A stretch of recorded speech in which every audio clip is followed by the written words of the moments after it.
अवधूत चिंतन श्री गुरुदेव दत्त.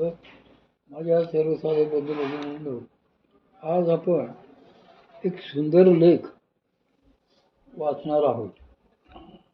पुण्याच्या प्रकाशनचे वामनरस प्रकाशनचे साधना जिज्ञासा, जे साधकांसाठी फार बहुमोल पुस्तक आहे. त्यात आता हा जवळजवळ शेवटचा भाग म्हणलं तरी चालेल. त्यात एक मुलाखत आलेली आहे. ती मुलाखत आजपासून वाचूया.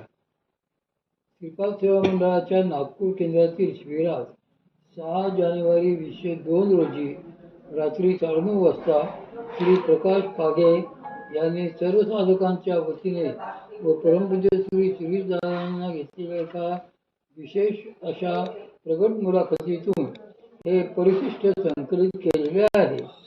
प्रश्न: दादा, आपला जन्म कुठला आणि जन्मतारीख कोणती? उत्तर: श्री क्षेत्र जळगाव जामोद येथे आपला श्री दत्त मंदिराचा प्रकल्प ज्या ठिकाणी आहे तेथेच माझ्या मातृकुळीचा आजोळचा वाडा होता. माझा जन्मही तिथलाच. जन्मतारीख आहे 13 मे 1961. प्रश्न: आपण मूळचे राहणारे कुठले? उत्तर: यवतमाळ जिल्ह्यातील एक तालुक्याचे ठिकाण असलेले वणी हे आमचे सध्याचे राहते गाव. माझे वडील नोकरी निमित्ताने तेथे स्थिर झाले, पण आमच्या पूर्वजांचे मूळ गाव हे मध्य प्रदेशामधील बऱ्हाणपूर. नोकरीनिमित्त आई वडील पुढे विदर्भात स्थानिक झाले, म्हणून इकडेच ऋणानुबंध आता कायम झालेला आहे. प्रश्न: आपल्याला भाऊ बहिणी किती आहेत? उत्तर: आताचे सांगू की पूर्वीचे? आता मला लाखो भाऊ बहिणी परमपूज्य सद्गुरू श्री मामांनी दिलेल्या आहेत, पण पूर्वीचे लौकिक अर्थाने आम्ही एकूण 4 भाऊ बहिणी आहोत. मी सर्वात मोठा असून माझ्या पाठीवर एक बहीण व तिच्या पाठीवर 2 भाऊ आहेत. प्रश्न: आपले प्राथमिक व पुढचे शिक्षण कुठे कुठे झाले? उत्तर: माझे प्राथमिक शिक्षण, माध्यमिक शिक्षण तसेच 11वी व 12वीचे उच्च माध्यमिक शिक्षण देखील वणीलाच झाले. 12वीत मला दोन्ही ग्रुप्स होते, बायोलॉजी व मॅथमॅटिक्स. दोन्हीत बऱ्यापैकी मार्क्स मिळाल्यामुळे मेडिकल व इंजिनिअरिंग अशा दोन्ही विद्याशाखांसाठी मी अर्ज केले होते. दैवयोगाने त्या वर्षी इंजिनिअरिंगच्या ॲडमिशन आधी व मेडिकलच्या उशिरा झाल्या. विदर्भात अमरावतीला त्यावेळेस एकच इंजिनिअरिंग कॉलेज होते, म्हणून विदर्भाचा विद्यार्थी कोटा इतर विद्यापीठांमधील कॉलेजेसना वाटला गेला होता. त्याप्रमाणे मला कराडच्या शासकीय अभियांत्रिकी महाविद्यालयात प्रवेश मिळून मी इंजिनिअरिंगसाठी कराडला गेलो. माझे पदवी शिक्षण तिथेच झाले. प्रश्न: आपले आवडते खेळ कोणते? उत्तर: खरे तर खेळापेक्षा माझे लक्ष अवांतर वाचनांकडे अधिक होते. ध्यान धारणा उपासना याकडेच जास्त होते. पण मैदानी खेळांमध्येही बॅडमिंटन, क्रिकेट, कबड्डी वगैरे खेळ आणि बैठ्या खेळांमध्ये कॅरम, बुद्धिबळ हे खेळ मला विशेष आवडत व त्यात मी वेळोवेळी भागही घेत होते. प्रश्न: म्हणजे बालपणापासूनच तुम्हाला अध्यात्माची आवड होती आणि ध्यानधारणा वगैरे सुरू होते, पण त्यावेळेस कधी असे वाटले का की आपण पुढे इतके मोठे होऊ? उत्तर: सुदैवाने तसे मला अजूनही वाटत नाही आणि परमपूज्य सद्गुरू श्री मामांच्या कृपेने कधी वाटूही नये हीच तळमळ आहे. प्रश्न: त्यावेळेच्या तुमच्या कॉलेज मित्रांचे तुमच्याबद्दल आत्ताचे मत काय आहे? उत्तर: हे आपण त्यांनाच विचारलेले बरे. माझा इंजिनिअरिंग कॉलेजमधील एक वर्गमित्र आज योगायोगाने इथेच उपस्थित आहे. हा प्रदीप खपली माझा खूप जवळचा स्नेही आहे. प्रश्न: श्री प्रदीप खपली यांना तुम्हाला त्यावेळच्या व आताच्या दादांमध्ये काही फरक वाटतो का? प्रदीप म्हणतो: काहीच वाटत नाही. केवळ हल्ली त्यांच्यावर कामाचा खूप ताण असल्यामुळे निवांत भेटी कमी होतात एवढे, पण आमचा स्नेह आजही तेवढाच दृढ आहे. प्रश्न: दादा, या शक्तिपात योग संप्रदायाची काही माहिती तुम्हाला पूर्वी होती काय? उत्तर: मुळीच नाही. पूर्वी याबद्दल आजसारखे फारसे साहित्यही सहज उपलब्ध नव्हते. हल्ली मात्र याबद्दल लोकांना बरीच पुस्तकी माहिती झालेली आहे. म्हणूनच कदाचित जो उठला तो आजकाल शक्तिपाताची दीक्षा देतो आहे. त्यावेळेला महाराष्ट्रात परमपूज्याची देवळे महाराजांपुरती परंपरा मर्यादित होती. ते व त्यांच्या नंतरचे त्यांचे उत्तराधिकारी परमपूज्य मामा हे उघडता गुरु शिष्य तसे प्रसारमाध्यमापासून दूरच होते. त्यातही त्या काळात मी विदर्भात होतो म्हणून या दोघांविषयी मला काहीच माहिती नव्हती. 1978 साली दारराव 1978 साली कोण आले? 1978 साली जेव्हा मी प्रथम घराबाहेर पडून बाहेरगावी कराडला शिक्षणासाठी गेलो तेव्हा तेथे गावातच एक स्वतंत्र खोली भाड्याने घेऊन राहिलो होतो. कारण हॉस्टेलचे वातावरण मला मुळीच आवडले मानवले नव्हते. कराडला त्याच वेळी सोलापूरचे फूड कॉर्पोरेशन ऑफ इंडियाचे एक अधिकारी श्री मामा तथा नाना कल्याणकर बदलून आले होते. त्यांनी खोली माझ्या खोलीच्या बरोबर डोक्यावरच होती. रात्री उशिरापर्यंत वाचत बसण्याची माझी त्यावेळी सवय होती. काहीतरी वाचन किंवा चिंतन सतत चाललेले असते. श्री नाना कल्याणकर हे परमपूज्य श्री गुरुडे महाराजांचे अनुग्रही.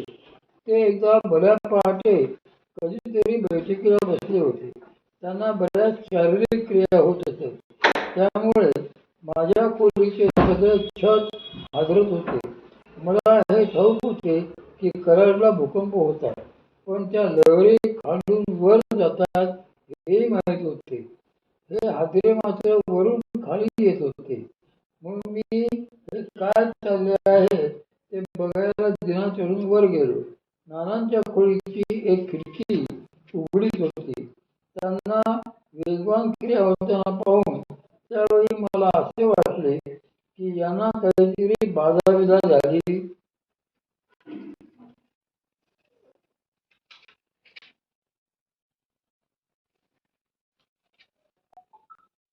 बाधाविधा झाली आहे की काय, कारण त्यांना तशाच तऱ्हेच्या जबरदस्त क्रिया होत होत्या. मात्र त्या क्रियांच्या आवेगात पैशाची लक्षणे काहीच नव्हती. म्हणूनही मला मोठे आश्चर्य वाटू लागले. दुसऱ्या दिवशी म्हणूनच उत्सुकतेने त्यांना त्याबद्दल विचारताच त्यांनी मला आपुलकीने त्या साधनेविषयी सर्व काही समजावून सांगितले. पण त्याचा माझी पहिली प्रतिक्रिया हीच होती की असे कुंडलिनी जागरण सहजासहजी होणे शक्यच नाही. म्हणून त्यांच्याशीही हा तुमचा केवळ भ्रम आहे असा मी त्यावेळी वाद घातला होता. त्याच प्रसंगी या संप्रदायाबद्दल मला प्रथम माहिती झाली. प्रश्न: हा तुमचा नास्तिकपणा होता काय? उत्तर: माझ्या स्वभावात नास्तिकपणा मुळातच नाही, पण प्रत्येक गोष्ट तर्काने पटल्याशिवाय स्वीकारणेही मला जमत नाही. सद्गुरु कृपेने असे काही घडू शकते हा अनुभूतीचा भाग तेव्हा माझ्या जवळ नव्हता किंवा तोपर्यंत वाचनात सुद्धा कधी आलेला नव्हता. म्हणून साहजिकच शंका येऊन मी त्यांना तसे बोललो होतो. प्रश्न: दादा, आपण सहजपणे आपल्या प्रवचनातून उपनिषदांचे, ज्योतिषशास्त्र व पुराणातले, सांप्रदायिक व संत साहित्यातले असंख्य दाखले बराबर देता. हा सर्व अभ्यास आपण केव्हा केला? शिक्षण पूर्ण झाल्यावर की आधी? उत्तर: खरे म्हणजे मी अभ्यास असा कधी केलाच नाही. तुम्हीच कल्पना करा की या सर्व अभ्यासाकरता मी वेळ तरी कुठून मिळणार होतो. इकडे केवळ प्रारब्ध म्हणूनच मला विज्ञान शाखेचे व अभियांत्रिकीचे म्हणजे व्यावसायिक शिक्षण घ्यावे लागले. पण मला अजूनही वाटते की मी त्यावेळी इंजिनिअरिंगला गेलो ही एक मोठी चूकच झाली. आपणास खरे काय आवडते हे कळेपर्यंत 1982 ला मी पदवी परीक्षा उत्तीर्ण होऊन बाहेरही पडलो होतो. त्यानंतरचा सगळा महत्त्वाचा वेळ अर्थातच नोकरीत गेला. प्रश्न म्हणजे वयाच्या 20व्या वर्षी तुम्ही अध्यात्मात आलात. मग ज्ञानेश्वरी किंवा अभ्यासरी? उत्तर: असा निष्कर्ष फारसा बरोबर ठरणार नाही. अध्यात्माची आवड आणि प्रत्यक्ष ध्यानधारणा तर अगदी लहानपणापासूनच समजून उलट चाललेली होती. 1996 सालापर्यंत माझी नोकरी देखील नियमित चालू होती.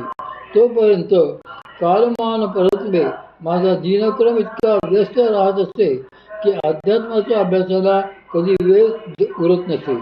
अवांतर वाचन लेखन तरी मग केव्हा करणार.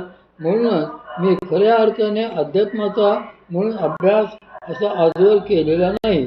माझ्याजवळ तुम्हा लोकांना जे काही दिसले आहे ती सर्व केवळ त्या दयाधन सद्गुरूंचीच कृपा आहे.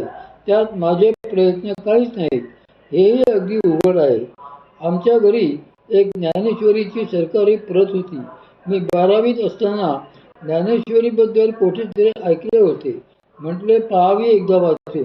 पहिली ओळी ओम नमो जी आद्या वाचली आणि ज्ञानेश्वरी मिटून जागेवरच ठेवून दिली. तेवढ्यानेही माझा त्यावेळी असा ठाम ग्रह झाला होता की ही जुनाट भाषा व अतिगूढ असे ज्ञान आपल्याला कधीच कळणार नाही. मला त्यातल्या अपरिचित भाषेची धडकीच भरली होती. 1983 साली परमपूज्य श्री मामाने ज्यावेळी मला हबप व केशवराव देशमुख महाराजांच्या माडीत आयुष्यातली प्रथम प्रवचन सेवा करायला बसविले त्यावेळेपर्यंत मी एकदाही ज्ञानेश्वरी उघडून एकही ओळ वाचलेली नव्हती. तोवर परमपूज्य श्री मामांची श्री ज्ञानेश्वरीवरील प्रवचने जेवढी ऐकली असतील तेवढीच.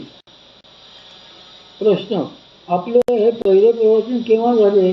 ज्ञानेश्वरीचे मर्म कसे कळले? पारायणाने हे की आणखी कशाने? असा काही उपाय आहे का की जेणेकरून ज्ञानेश्वरी अवगत होईल? उत्तर: ज्ञानेश्वरी निवासात हबप देशमुख महाराजांच्या माडीत 1983 सालच्या उत्तरार्धात कधीतरी श्री सद्गुरूंच्या आज्ञेवरून श्री ज्ञानेश्वरीची ही प्रथम प्रवचन सेवा मला घडली. श्री ज्ञानेश्वरीचे सार आणि सर्व सद्गुरू कृपा हेच आहे. केवळ त्यामुळेच ज्ञानेश्वरी कळते व ज्ञानेश्वरीत प्रवेश होऊ शकतो. ज्ञानेश्वरीचे कैक पारायणे करणारे, शैक्षणिक संदर्भात अभ्यास करणारे यांना ज्ञानेश्वरीच्या कदाचित एखाद्या अंगाने उलगडा होईलही, थोडे शाब्दिक अर्थही कळतील, पण आंतरिक अनुभूती मात्र येणार नाही. परमपूज्य सद्गुरू श्री मामा म्हणायचे की ज्ञानेश्वरी ही केवळ वाचण्याची गोष्ट नाही, ती जगण्याची गोष्ट आहे. तसे ज्ञानेश्वरीमय जीवन जगता आले तरच ज्ञानेश्वरी कधीतरी कुठेतरी हृदयात प्रगटून मुरू शकते, पण ते सद्गुरू कृपेशिवाय शक्य नाही. श्री ज्ञानेश्वरीला प्रत्यक्ष भगवती सद्गुरू माऊली मानून जर का आपण शरण गेलो तर ती आपल्या श्रद्धाभावाप्रमाणे कृपा करून तसेच फळ देते. श्री ज्ञानेश्वरीतून शक्तिपात अनुग्रह होतो हा तर अनेकांचा प्रत्यक्ष अनुभव आहे. म्हणूनच परमपूज्य श्री मामा ज्ञानेश्वरीला शरणागत व्हायला सांगायचे. श्री ज्ञानेश्वरी ही माऊलींची प्रत्यक्ष वाङ्मयी मूर्ती आहे. तुम्ही ज्ञानेश्वरीला ग्रंथ समजता, तसं आम्ही समजत नाही, तर आम्ही ती साक्षात माऊलीच समजतो. म्हणून ज्ञानेश्वरी आपण वाचतो असे आम्हाला वाटत नाही, तर ज्ञानेश्वरी आमच्याशी कृपापूर्वक लढीवाळ होऊन बोलते असेच आम्हाला वाटते. त्यामुळे त्यातले जे तत्त्वज्ञान अनुभवाला येते ती देखील सर्व सद्गुरू कृपाच. उद्या आपण एका साधकाने प्रश्न विचारलाय, श्री ज्ञानेश्वरीच्या ओवीतल्या एकेका शब्दावर तुम्ही विस्तृतपणे बोलता. अशा एकेका शब्दाच्या अंतरंगात तुम्ही कसे शिरलात हे उद्या आपण पाहूया.